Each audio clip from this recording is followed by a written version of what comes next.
All right, hello. Yeah, please don't undervalue yourself. I'm going to be sharing a practical example of this.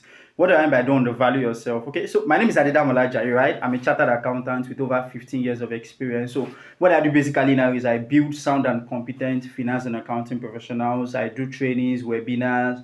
I just help you with skills, resources to help you be the best at your finance and accounting career. Okay, so back to what I was saying, right? I said don't undervalue yourself, right? You know, some years back, I landed this role, right? It was a finance manager role. Okay. So when I landed the role, we at the point of discussing salary expectation, I actually stated the figure that I was expecting. I know we did back and forth, but at the end of the day, they actually gave me what I was asking for. And after a while, I left the job. I know they were trying to get somebody else to replace me, right? So from information I got, when they actually got another person to replace me there, right? And the person was not even as qualified as I was. He didn't have as much experience as I had. And guess what? The person was actually paid more than what I was paid when I was there.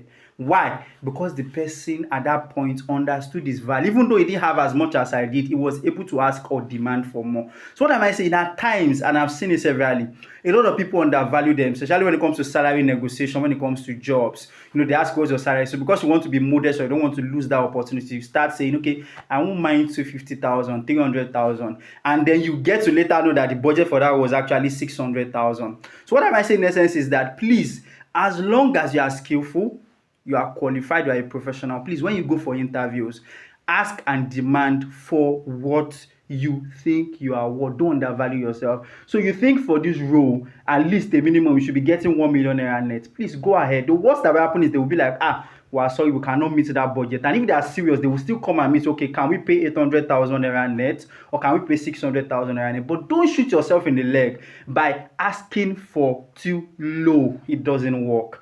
Honestly, I'm saying this. And if you have invested a lot in, working on yourself, getting certifications, building your skills, don't undervalue yourself. It's very important.